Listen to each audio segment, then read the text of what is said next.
Hey everyone. Yeah, I tried to do this last night, but of course my mom came home from school. You know, she goes to school and she goes to work every other day. Well, actually the first two every other days she does that. So, but yeah, I was talking basically about something that I brought up in the topics in that hybrid vlog topics on my mind video that I did. What I talked about there primarily was, what I talked about there primarily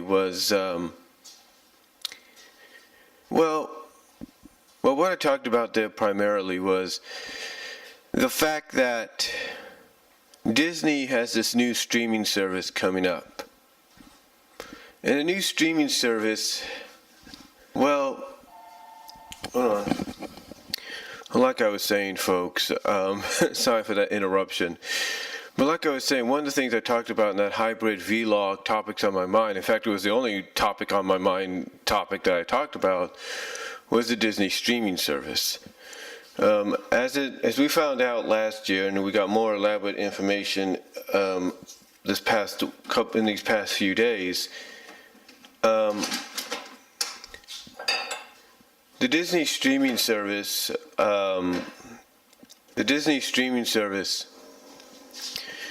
is basically, I guess, going to be Disney's answer to Netflix, Hulu, Amazon Video, or Amazon Prime Video, YouTube TV, all these streaming services out there that we know of. You know, even, Comcast, Xfinity, AT&T, you name it. All the services, cable, cable-based, internet-based. This is primarily Disney's answer to them.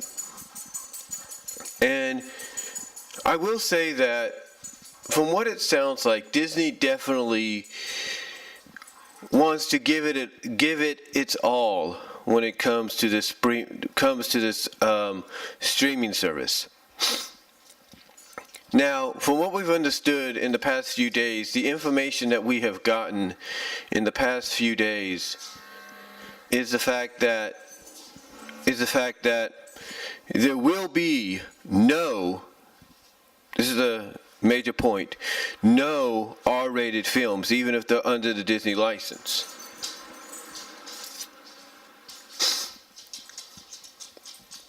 There will be no R-rated films. In addition to that, the news and report went around that all the Marvel shows that are on ABC, Netflix, Hulu, Freeform will all be retained to those cable channels and networks and services. So in other words, Jessica Jones, Defenders, Daredevil, and any other Marvel series that they have or will have is going to be retained to Netflix. Runaways and any other Marvel series they could have will be retained by Hulu. As well as Agents of S.H.I.E.L.D.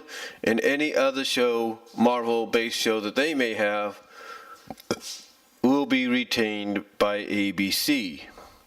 And I'm sure the same goes for The Gifted on the Fox networks and so on. But what does that primarily mean if most of that is excluded from the Disney streaming service? Well, what it means is basically Disney wants to kind of keep their head above water, if you will, and be more mass appealing to families. Now the Disney streaming service obviously doesn't mean that you're not going to have PG-13 in there, because they said there'd be no R-rated films. They didn't say anything about PG-13 rated films. See, that's the caveat, that's the catch. They didn't say anything about PG-13 rated films. And when they don't say something about that, that usually means you're probably going to get PG-13 in the package. Excuse me. Well, like I said, it probably means you're going to get PG-13 in the package. Now, with that said,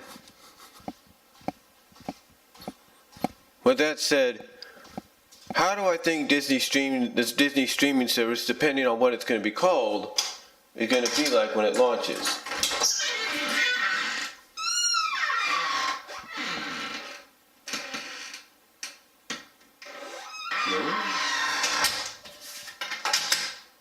Just checking on my cat. Just checking on me and my mom's cat. She got older. She's getting older, so she's just keep our cat in your prayers. She's getting older. She's going through a lot. She's healthy and active, and obviously she's very healthy and active. She could still get around to tight areas and stuff like that. She doesn't act like she's gotten older, but she's getting older to the point that now we gotta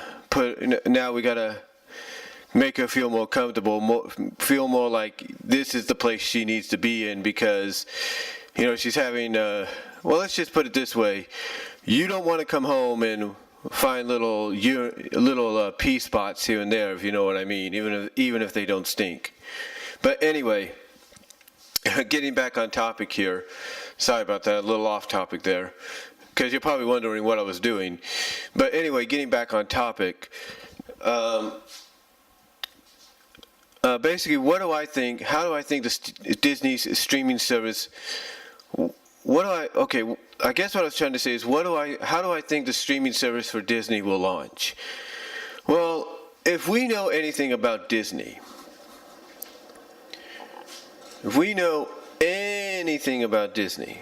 okay, if we know anything about them, that's a little too much, but that's okay. Just making some coffee here. It's about 6:27 in the morning.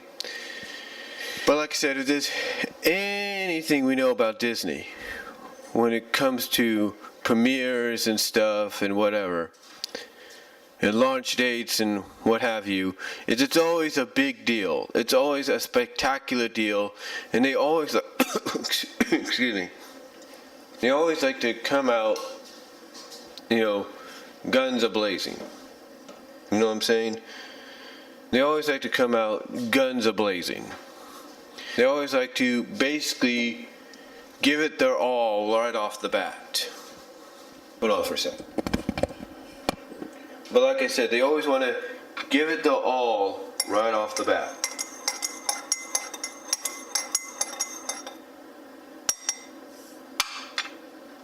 And what I mean by giving it their all, basically I'm talking about the fact of launching in a big way.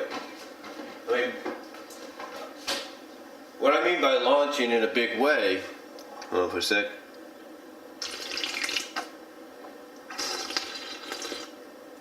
Just drinking down some of my coffee in my cup.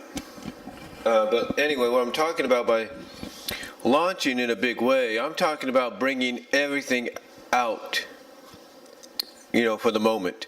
Really giving it their all and saying, you know what, we're not fooling around here.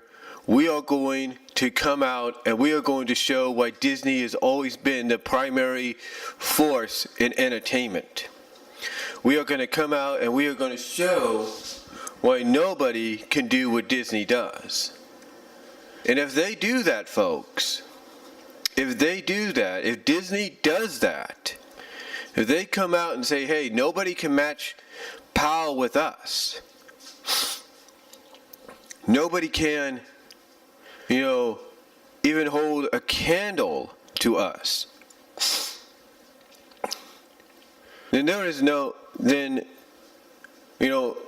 if they do that, if they can pretty much continue what they have shown that they are capable of doing in the past 70 plus years, 80 plus years of their existence, and even recently with the reemergence in feature animation and television, then I have no doubt that the Disney streaming service is going to be a big hit. It's going to be a huge deal.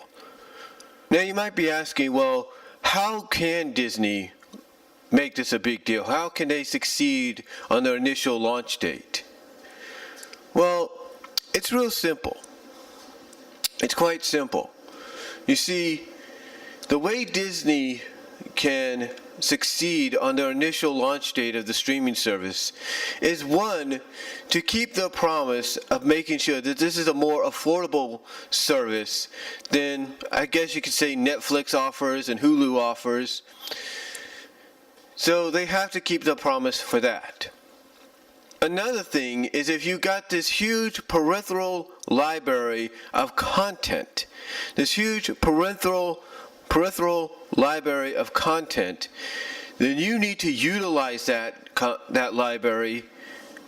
You need to basically use that content. You need to open up the doors to that library and utilize that content. What I'm trying to say is you need to open the door. What I'm trying to say is you need to utilize that content by opening the doors to the library that contains them and putting them on as a part of, and making them a part of the Disney streaming service.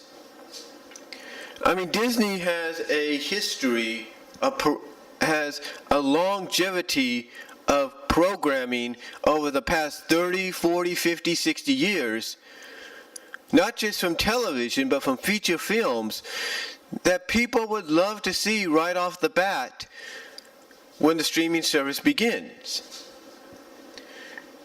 I'll give you an example. Not many people are fond of the WWE Network that much. I mean, a lot of people have it. Don't get me wrong. A lot of people in this country, a majority of this country, in major parts of the world have the network. Well, where the network's available.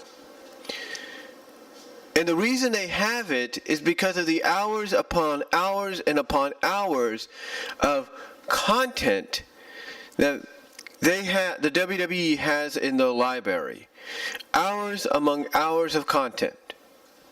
And having hours among hours of content is a big deal.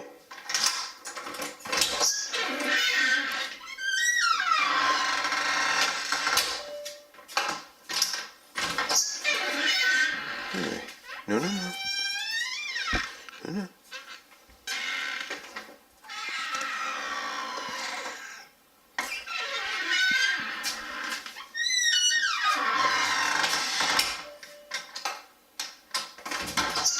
Okay.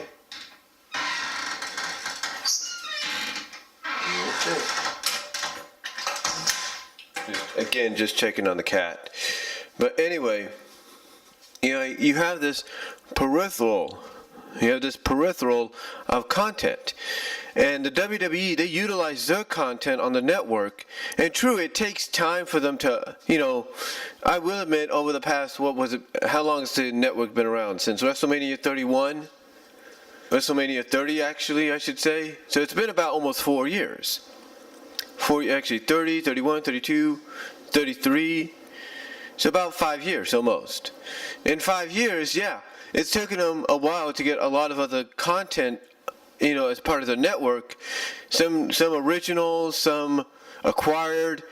But still, even in 5 years, or less than 5 years, they have more content on there than you can imagine. They do. They have the entire run of WCW Monday Nitro. This spring, they're coming out with the entire run of WCW Saturday Night.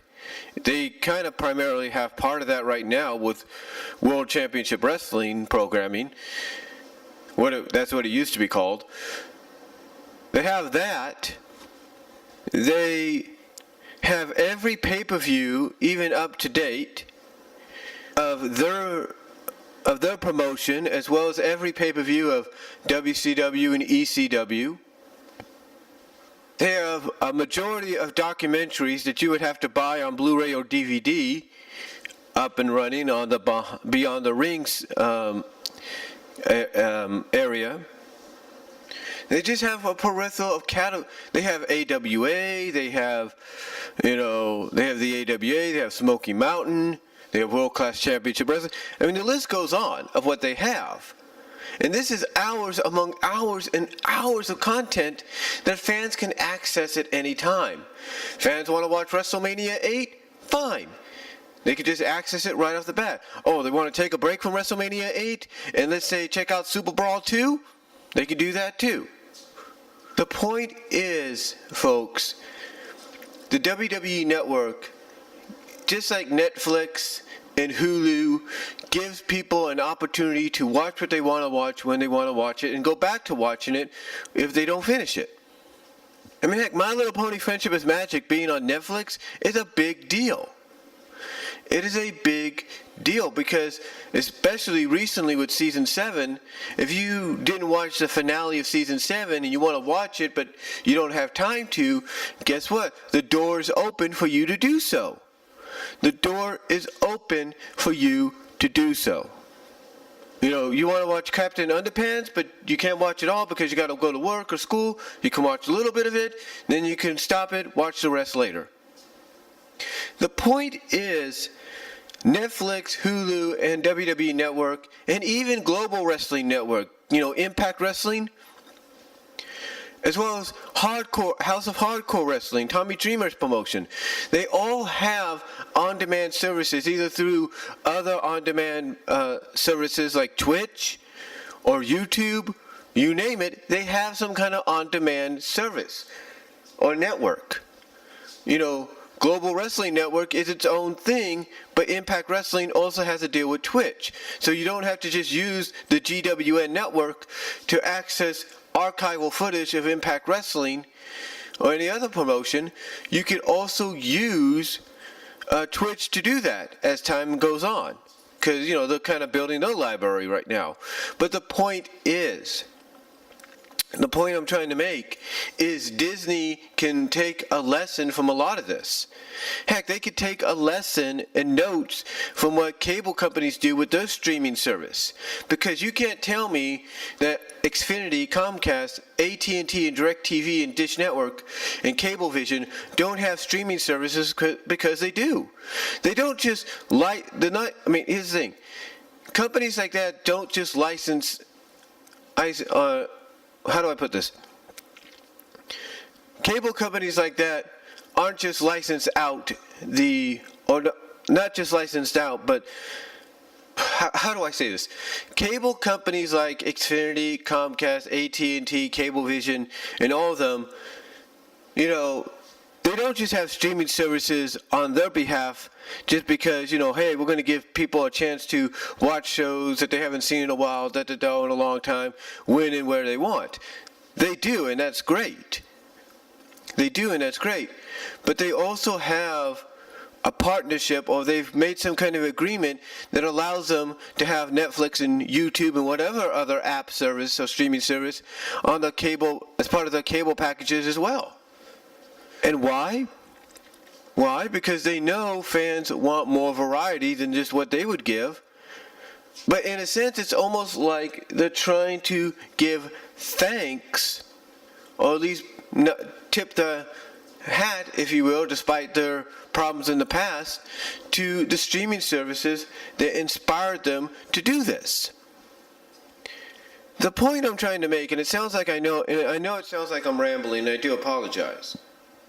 But the point I'm making is Disney has the opportunity to learn from this. They really do. Disney has a huge opportunity to learn from this, to take notes from everything that I've mentioned, from Netflix, WWE Network, you know, GWN Network, you know, Twitch in many sense, you know, Hulu, Amazon Prime Video, I should say. Or Amazon Video, period. And the list goes on. The streaming services, the on-demand streaming services and stream picks provided by Comcast, Xfinity, AT&T, Cablevision, Dish Network, DirecTV, Frontier, they could all take notes from, because the more they take notes, the better they could, how do I put this? The more they take notes, and study what all these other services that I've mentioned, streaming services of any kind that I've mentioned, the more they take notes on what they've done, the better they can be. In other words, they can look at what all these streaming services from Netflix, Hulu, and Amazon and all that, and WWE and all that have done and said, okay, that's great that they did that, but maybe we could do it better. And Disney has a peripheral, like I said earlier, a peripheral of content in the library, in the vault, if you will, that would allow them to do that. They have that option right off the bat. They have that option and they know it. They know they have that option. They know they have that option. Hold on for a second.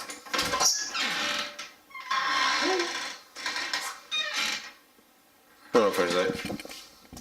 Sorry about that. I had to just check in on my cat again, but I also got to get ready for work in a bit. But like I said, they have a peripheral of content in that library, that vault, or whatever they call it, that they can work with. And they know that. Disney knows that. And the best option for them, like I say, is to take notes from what these other services have done with the content they're provided with, or they're given, or they have originally, and try to say, you know what, and basically try to tell themselves that, hey, we like what they did, but you know what, we could do it better. And if they take notes and figure out a way, come launch date for the streaming service, to one up Netflix, Amazon, WWE, the cable services, the stream services through the cable providers. Like I said, if they find a way to do that, kind of on the launch date, prove that they're better by, showing up Netflix and Hulu and Amazon Prime and all of them, then Disney would have truly shown once and for all that no matter what area they are working in, that nobody, and this is the truth, nobody can stop them. That nobody, well, not necessarily can stop them, because anybody could stop them eventually, because you never know when an unknown will show up and say, hey, we're better than you, we got more entertainment, more variety. But the point is, if Disney comes out guns a-blazing, taking notes and inspiration from all these other services, and showing that not only that they took inspiration and notes, and they took them correctly, and they studied them correctly, but they've shown that upon studying and researching and all that, that they could do it better, then Disney will basically truly show that no matter what area they are a part of, no matter what area of media they're a part of, that nobody can ever touch, that nobody does it better than Disney. That when Disney is provided with a challenge, nobody does it better. And I know what some people are thinking, because of course this is going a little too long, so I do apologize. It's about 23 minutes. Or going on 24 minutes. It's 30 seconds right now. But I know one thing a lot of people are wondering exactly. They say, well, Brian, you talk about this content, this peripheral content that they have in the library, in the vault, and you constantly keep saying and repeating that and rambling about that. And I do apologize if I'm repeating and rambling. I do apologize for that. But you wonder exactly what I'm talking about. I'm talking about years. Like I said earlier, I'm talking about years among years and years of content that they have in the vault and library. I'm talking 30 to 50 to 60, 70, 80 years of content that they have. I mean, look at it this way. A lot of the Disney movies that are on Netflix right now, by the time 2019 comes around, are going to be jumping ship over to Disney's streaming service. And Disney's going to want to, right off the bat, come out guns a-blazing when it comes to animated feature films. So what are they going to do? They're going to take movies like, let's say, Moana. They're going to take movies like Moana. They're going to take movies like Moana. They're going to take movies like Pocahontas, Hunchback of Notre Dame, any of the Disney films that are on Netflix, any of the Disney films that are on Hulu, they're going to take them, have them jump ship over to the Disney streaming service, and that's how you're going to see Netflix. I mean, not Netflix, but you're going to see the Disney streaming service. That's partially how you're going to see them coming out with a bang when you have all these animated feature films, if you will, jumping ship over to the permanent home of that Disney streaming service. But that's not all. It's not just the animated films of Disney and Disney Pixar collaborations. Because, of course, you know the Toy Story films are going to head over to that area. Any animated feature film from Disney, Disney Pixar, and any Studio Ghibli film that Disney licensed out in theaters as well as provided onto home video are all going to be on the Disney streaming service on launch date. I almost can guarantee that. Because unlike WWE took them time to get a lot of the content they needed to be where they are now. Disney has a peripheral of content that they own, that they will be able to use on the launch date of the streaming service, and they know it. They know it. They have a peripheral of content. They know this. They know this. And it would be foolish of them not to go out, come out, rockets launching, horns ablazing, whatever,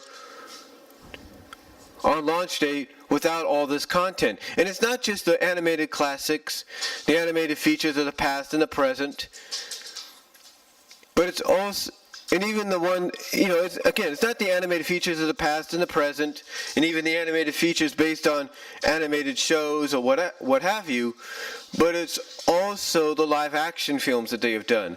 The recent Star Wars license, the Star Wars license they've acquired. Boom, right off the bat, there you go.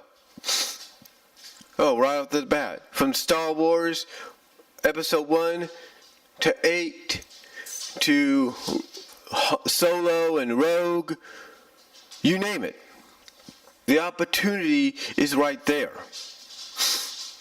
And if that's not enough, you have other features like Remember the Titans, which is a great family film, a great inspirational film. You have the Pirates of the Caribbean movies. And the list can go on and on and on about what they have.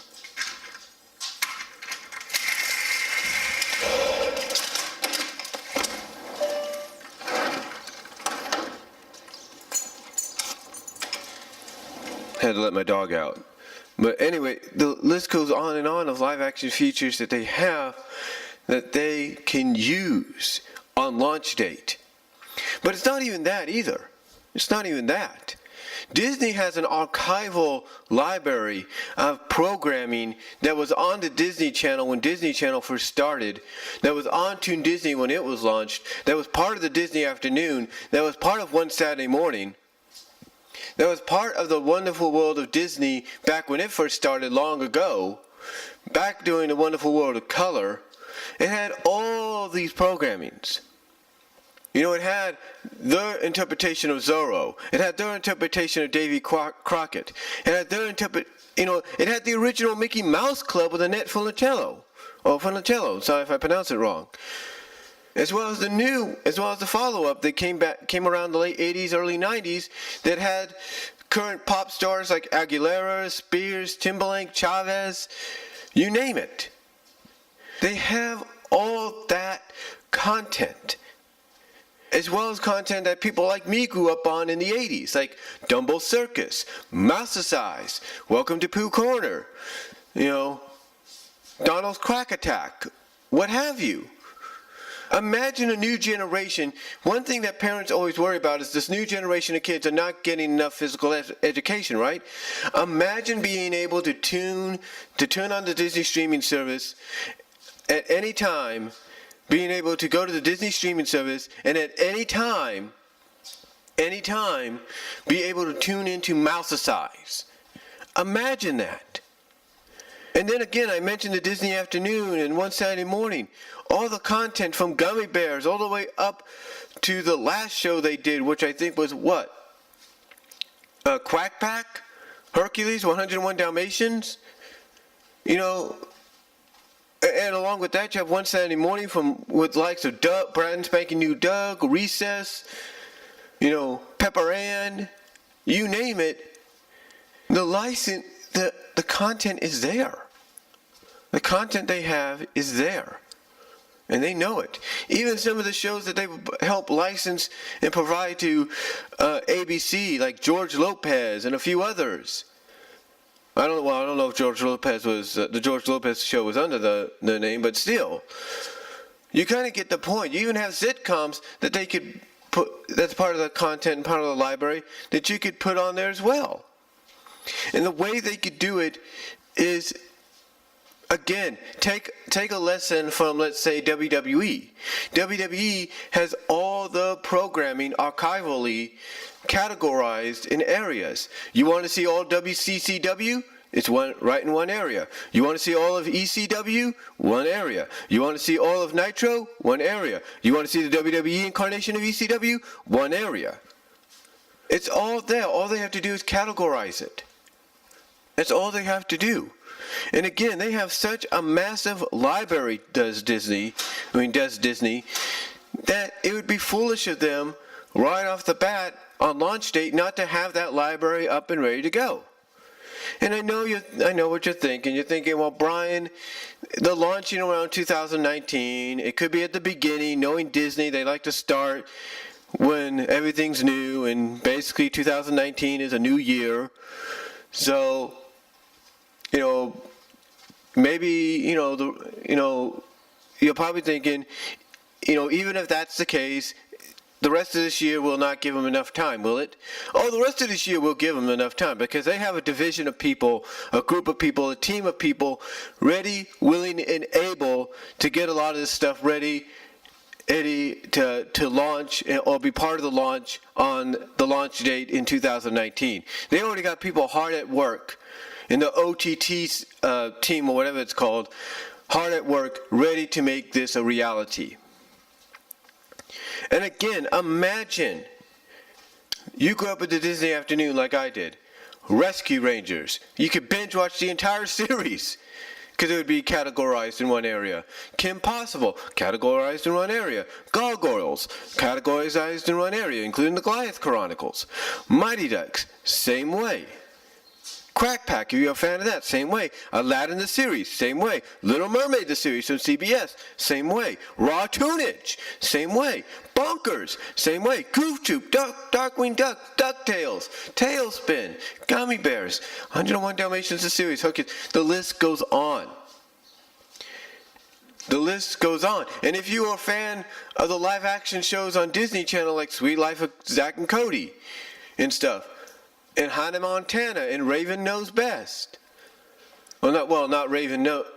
Oh, That's So Raven, I should say. And even the new one, Raven Knows Best. Or Cory in the House. There you go. Opportunity presents itself right off the bat. So much content, it would be foolish of Disney not to utilize it when they get ready to launch the streaming service. It would be foolish of them not to do it. So that's all I'm going to say on it, folks. Let me know what you guys think down below. What do you think about the Disney streaming service? When do you think it will launch in 2019? And what do you think of the possibility of that library of content that they have that you think would be foolish of them not to use right off the bat? I mean, I understand they are planning on having a few original features as part of the streaming service, as well as a couple or several original live action and animated shows as part of the streaming service right off the bat as well. But besides that, let me know what you guys think about this Disney streaming service and the possibility of the peripheral of content that they could utilize right off the bat when they launch, or as time goes on. Let me know what you guys think. Let me know when you think it's going to launch in 2019, and I'll talk to y'all later. I got to get ready for work.